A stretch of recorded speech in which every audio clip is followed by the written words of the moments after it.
আজ বিজ্ঞান ঠিক উন্নতির কত শিখরে পৌঁছেছে এই ঘটনা থেকেই আমরা তা জানতে পারি। সেটা কি? আইভিএফ পদ্ধতি। এটা আমরা অনেকদিন আগে থেকেই এর সাথে পরিচিত ছিলাম, কিন্তু এই আইভিএফ পদ্ধতিতেই কিন্তু একটি সম্পূর্ণ সুস্থ বাচ্চার জন্ম দিতে সাহায্য করলো এই এআই। এই আর্টিফিশিয়াল ইন্টেলিজেন্সের মাধ্যমে কিন্তু একটা আইভিএফ পদ্ধতি, যেটা 23টা স্টেপসের মাধ্যমে সম্পন্ন হয়, সেই সম্পূর্ণ প্রসেসটাকে একটা এআই কিন্তু কন্ট্রোল করে সেইটি কমপ্লিট করেছে।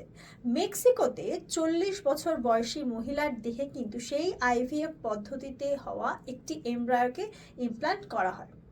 তো তোমরা আমাকে বলো তো, যে প্রথম কোন রোবটকে তার সেই কান্ট্রির সিটিজেনশিপ দেওয়া হয়েছিল?